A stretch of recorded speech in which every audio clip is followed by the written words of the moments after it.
Ramadi, Iraq, late December 2004. It was colder than usual that evening. The desert can surprise you that way, scorching by day, bitter by night. We were on patrol, part of a routine knock and search along a block near the old police station, about 2 clicks south of the river.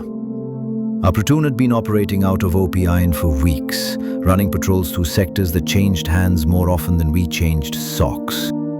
That night, we had intel from a drone sweep, suspected weapons moving through a network of alleys near 17th Street. A 3-man fire team from 3rd Squad had reported movement 2 hours earlier, but lost visual contact. That became our job. We were 9 Marines, Echo Company, 2nd Battalion, 5th Marines. I was a Lance Corporal then, young and tired, but sharper than I'd ever been. You don't get dull out there. Dull gets you killed.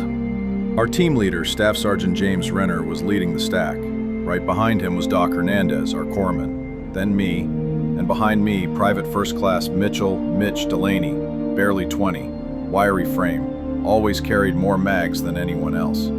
A good kid, smart too, could take apart an M240 blindfold.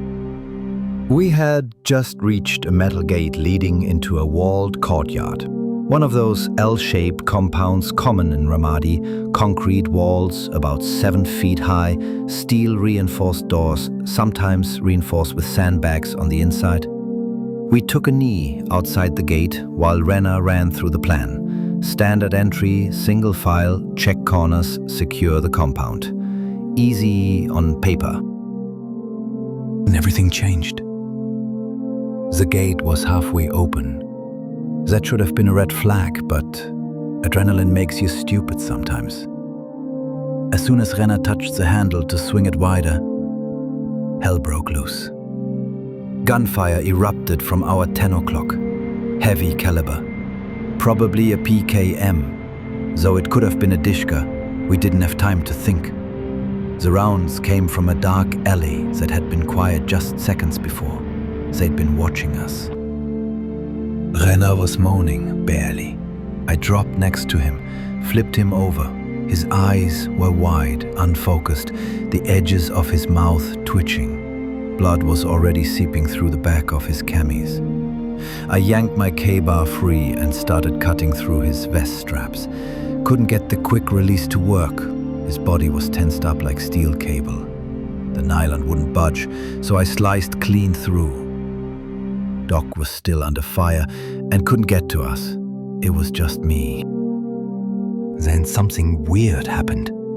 Something I still can't explain. As I got the vest off and pulled up his shirt to assess the wounds, something small and hot popped out of the entry point in his back. I caught it without thinking. It was a tracer round, still warm. It must have struck at a shallow angle, skipped along the plate edge, and slowed just enough to embed under the skin. I could feel the heat radiating off it in my hand. For a second, it glowed, a faint red like an ember. Then it cooled. I dropped it into my dump pouch and went back to work. 1 wound high, left, the other low, right.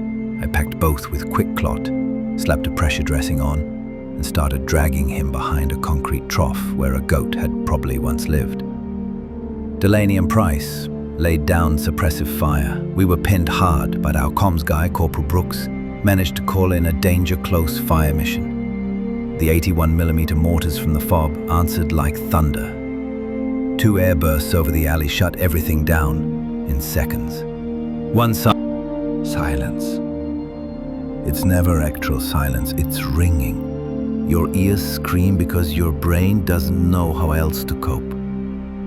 The smell of burnt powder, hot metal, and human blood is something you never forget. You taste it for days after. When the dust settled, we moved. Doc finally got to Renner and stabilized him. 1 lung collapsed, internal bleeding, but he was alive. Medevac got there fast. Black Hawk crew risked it low and fast under the cover of darkness. They took him out, and we never saw him again in country. I kept that bullet. I cleaned it off with alcohol wipes. wrapped it in a scrap of gauze and hung it on my dog tag chain. It sat there for months, clinking quietly against the metal, reminding me how close it had come. When we got back to Pendleton the next spring, I looked Renner up. He was walking again, barely, but he made it. I met him in a PT room, quiet guy now, older somehow. I pulled the bullet from my jacket pocket and placed it in his hand. His eyes flicked up to mine, and for a moment neither of us spoke. "You earned that more than I did," I told him. He nodded and didn't let go for a long time. Some nights, I still dream of that alley. Not the firefight, not the bullets, just the gate, slightly open. The air still, the quiet before the noise. That's the part that haunts me. It wasn't the gunfire that scared me. It was how close we were to walking right into it.